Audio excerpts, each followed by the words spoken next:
ito po yung dalawang remote key natin, then dalawang ignition. So, paggamit po ng remote natin, open po natin si unit. Ito po, double tap lang po natin itong nasa gitna po. Mag-open po si unit natin. Then, dito po sa may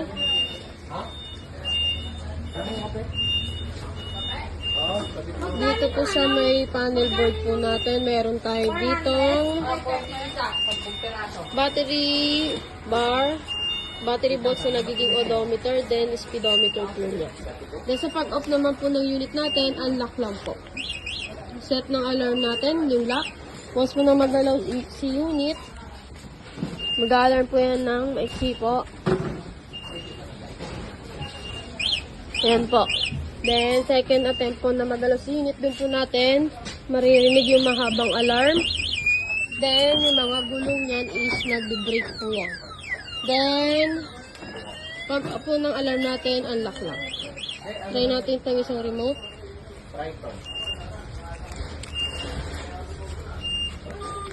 Yan po.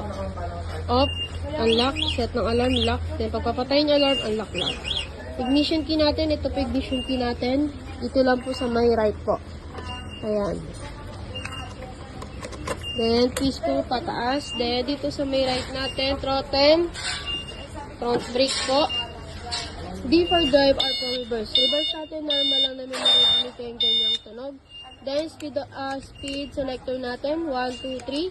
1 yung mabagal, 2 yung sakto lang, then 3 yung mabilis natin. Then, dito po, back brake natin, may hazard po tayo dito. Ito po yung hazard natin sa harap. Then, sa side mirror po, meron na rin tayong ilaw. Yan po. Working po yan. Side mirror, then sa likod. Yan. Then, pag off ng hazard, dito lang din ulit. Yan. Headlight natin. Yan po. Kung mapapansin niyo po yung sa harap, meron po yan. Headlight natin, kasabay niyan yung taillight natin sa likod. Ito po yung taillight natin sa likod, yung color red po. Yan. Then, switch up ito lang. Signal light natin sa right. Sa harap. Then, sa likod.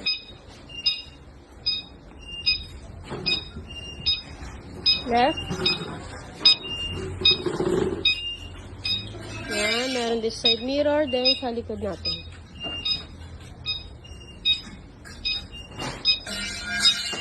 Busina. Wiper natin, meron din. Yan po. Then switch off. Mini fan, meron din po tayo. Ito yung switch, yan po. Then switch off natin dito lang din. Then, may handbrake din tayo dito kay unit. Ito po. Foot brake natin. Ito po yung pinaka-full brake natin sa likod. Handbrake natin. Angat nyo lang ito once po na magpa-park po tayo. Then, wag po kakalimutan pag under na po tayo. Angat onte, push then bob. Yan, ganyan lang po siya. Ito po yung charger ng unit natin. Meron po tayo dito 48 volts, then 20 ampere po. And then, sa pag-charge po ng unit natin, ano po muna ang saksakan.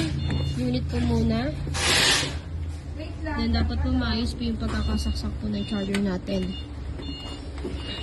Then, kay power outlet natin. Yan po.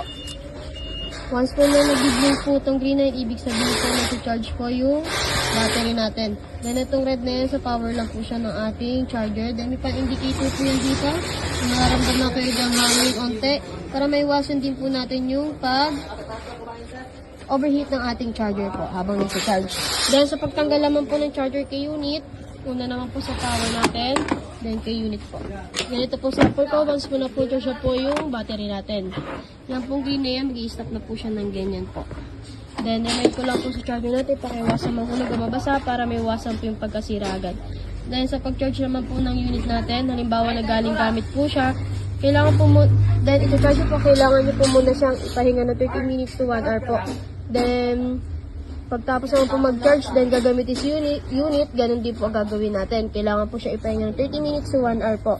Before and after po yan. Then, kung matitirikan kayo sa daan o malalabata, mas better po na itulak na lang sa unit pag malapit lang po sa inyo or ipa-rescue nyo po. Dahil bawal po siyang ipahilo o ipahatak po. Then hindi po namin na-advise na dinidrain po si battery natin. Halimbawa, magbawasan lang siya ng isa or dalawa, charge na po natin siya agad. Ito na. Hindi naka-play me. Diba?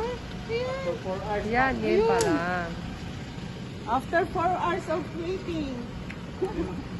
Bakit dalawa? Ayun!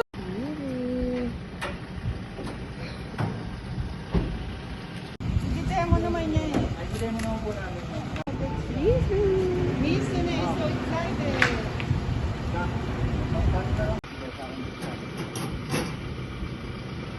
Wow! Yay! Sit beside Papa Bina. Yay! Wow! Mama dyan eh. Ngayon nasa... Ma'am, kayo na pwedeng i-demo to, ma'am.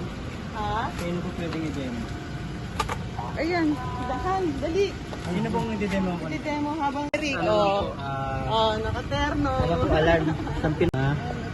Charge. Po. Dito po yun. Ganun mga takay manual. Dito naman constantly po ito nakailaw. Tapos, halimbawa, tumigil na po sa unit, isang keyless, isang manual po.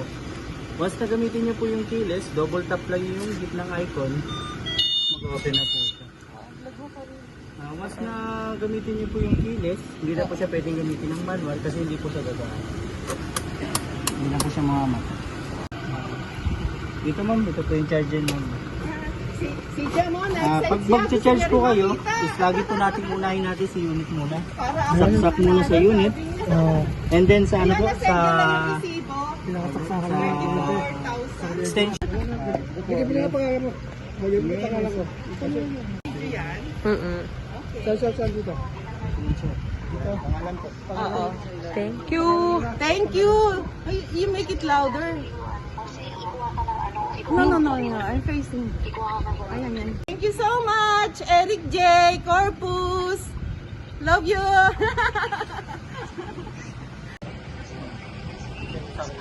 Pwede mo din Oh, I'm really, Tapos really signal light like natin. it so much.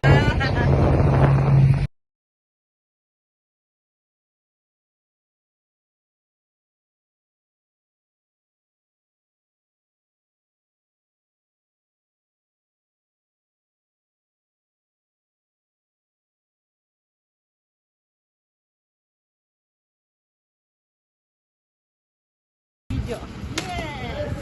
Yay. Thank you.